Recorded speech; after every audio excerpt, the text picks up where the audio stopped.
જય શ્રી કૃષ્ણ। સ્વાગત છે તમારું આરબી ઠાકોર કુકિંગ ચેનલમાં। તો આજે આપણે બનાવીશું દૂધીના કોફતા।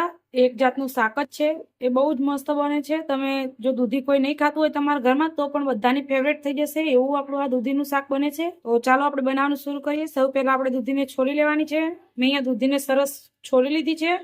હવે આપણે જે આદુ છીણવાની છીણી આવે એનાથી દૂધીને છીણવાની છે। અહીંયા મેં આ રીતની આદુ છીણવાની છીણી લીધી છે। બહુ મોટી નહીં લેવાની, આ નાની છીણીથી જ બનાવવાના, કેમ કે કોફતા નકર બરોબર નહીં બને। આ રીતનું ઝીણું ખમણ થવું જોઈએ। આપણે આદુ છીણવાની છીણીથી છીણી લઈશું। બે ભાગ કરી લઈશું પહેલા દૂધીના। મેં દૂધીના બે ભાગ કરી લીધા છે। તમે જોઈ શકો છો દૂધી અંદરથી એકદમ સરસ કૂણી છે। આ રીતની કૂણી દૂધી લેવાની, કઠણ ના હોવી જોઈએ। તમે જોઈ શકો છો આ રીતનું એકદમ ઝીણું ખમણ થવું જોઈએ। આ રીતે ચાલો ફટોફટ આ દૂધીને આપણે છીણી લઈએ, કેમ કે નહીતર દૂધી કાળી થઈ જશે।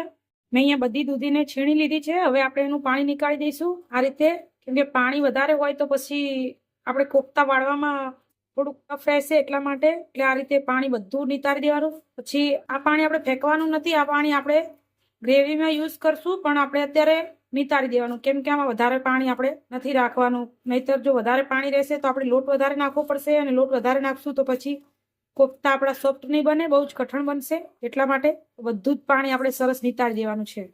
તો આપણે બધી જ દૂધીનું પાણી નિતારી લીધું છે। હવે આપણે એમાં મસાલા કરી લઈએ। તો અહીંયા મસાલામાં મેં લાલ મરચું, ધાણા જીરું, પાવભાજી મસાલો, અજમો અને સ્વાદ પ્રમાણે મીઠું લીધું છે। નાખી દઈશું આપણે આમાં 4 ચમચી ચણાનો લોટ નાખીશું। 4 ચમચી ચણાનો લોટ નાખી દીધો છે। હવે બધું સરસ મિક્સ કરી લઈશું। અને જો તમને ગળ્યું ભાવતું હોય તો તમે અહીંયા 1 ચમચી ખાંડ પણ નાખી શકો છો, પણ અમારા ઘરમાં ગળ્યું ઓછું ભાવે છે એટલા માટે હું ગળ્યું નથી કરી રહી। જો આપણે પાણી ના નિતાર્યું હોત તો આમાંથી પાણી બહુ છૂટું પડત અને આપણે લોટ વધારે નાખવો પડત, અને વધારે લોટ નાખીએ એટલે પછી આ જે આપણે કોફતા બનાવીએ એ કોફતા બહુ જ કડક બનતા હોય છે। માટે બધું સરસ આપણે મિક્સ કરી લેવાનું છે। બધું સરસ મિક્સ કરી લીધું છે, અને આપણે આ રીતની નાની નાની ગોળીઓ વાળી લેવાની છે। આની આપણે આ રીતે બધા દડા વાળી લીધા છે। હવે આપણે આને તળીશું માટે આપણે કડાઈમાં તેલ લઈ લીધું છે, અને મીડિયમ ગરમ થઈ ગયું છે તેલ આપણું, એટલે અંદર મૂકી દઈશું। મીડિયમ ગરમ તેલમાં આપણે સોનેરી થાય ત્યાં સુધી આપણે આને તળવાના છે। આપણા કોફતા સરસ ચડી ગયા છે, તમે જોઈ શકો છો એકદમ સરસ ઘાટો સોનેરી કલર આવી ગયો છે। આ રીતના થવા જોઈએ, અને ગેસ ધીમો જ રાખવાનો, વધારવાનું નહીં, નહીતર અંદરથી કાચા રહેશે ને ઉપરથી બળી જશે। ચલો હવે આપણે આને કાઢી લઈએ। બધા જ કોફતા સરસ તળી લીધા છે। ચલો હવે આપણે એનો વઘાર કરવાનું જોઈ લઈએ। વઘાર કરવા માટે મેં અહીંયા આદુ, લીલું લસણ, 2 લીલા મરચા અને 1 મીડિયમ સાઇઝનું ટમેટું ઝીણું કાપી લીધું છે। ચાલો આપણે વઘાર કરી લઈએ। તેલ સરસ ગરમ થઈ ગયું છે। આપણે એમાં આદુ નાખીશું। આદુ સતળાઈ જાય એટલે આપણે એમાં લીલા મરચા નાખીશું।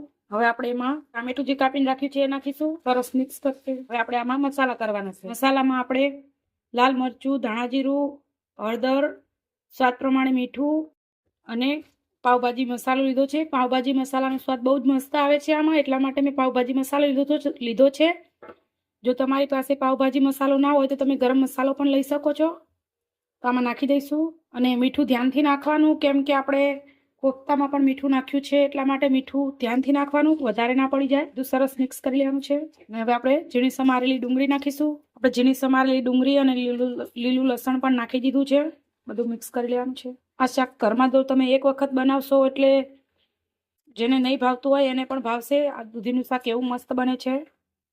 આપણી ડુંગળી સરસ ચડી ગઈ છે। હવે આપણે જે દૂધીમાંથી પાણી કાઢીને રાખ્યું છે એ નાખીશું। હું જે દૂધીમાંથી પાણી કાઢીને રાખ્યું છે એટલું જ પાણી નાખવાની છું। જો તમારે રસો વધારે રાખવો હોય તો તમે વધારે પણ નાખી શકો છો। સરસ મિક્સ કરી દેવાનું। હવે આપણે આને થોડીક વાર માટે ઉકળવા દઈશું। ગ્રેવી સરસ ઉકળવા લાગી છે। હવે આપણે આપણા કોફતા નાખી દઈશું। તમે જોઈ શકો છો આપણા કોફતા એકદમ સોફ્ટ બન્યા છે, દબાવીએ તો પણ તૂટી જાય એવા, અને અંદરથી બિલકુલ કાચા નથી, સરસ ચડી ગયા છે। આપણે સરસ મિક્સ કરી લીધું છે। હવે આપણે એને થોડીક વાર માટે ચડવા દઈશું। 4 થી 5 મિનિટ માટે ચડવા દેવાનું છે ઢાંકીને। 5 મિનિટ જેવું થઈ ગયું છે। ચલો આપણે ચેક કરી લઈએ। જોઈ શકો છો મસ્ત એકદમ સરસ સુગંધ આવી રહી છે મારા આખા ઘરમાં। ઉપરથી આપણે લીલા ધાણા નાખી દઈશું।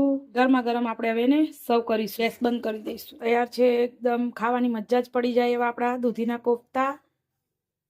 એક વખત જોવાથી તો એમ લાગશે કે જાણે તમે ગ્રેવી વાળું મંચુરિયન બનાવ્યું હોય, પણ આ સ્વાદમાં બહુ જ મસ્ત લાગે છે આ શાક, અને એક વખત તો જરૂરથી બનાવવું જોઈએ। આપણે ઉપરથી લીલા ધાણા નાખી દઈશું। અને જો તમારા ઘરમાં કોઈને દૂધી ના ભાવતી હોય તો આ રીતે દૂધીના કોફતા બનાવીને ખવડાવજો, બધાને ભાવશે। અને જો તમને મારી આ રેસીપી ગમી હોય તો લાઇક, શેર ને સબસ્ક્રાઈબ કરવાનું ભૂલતા નહીં। જય શ્રી કૃષ્ણ।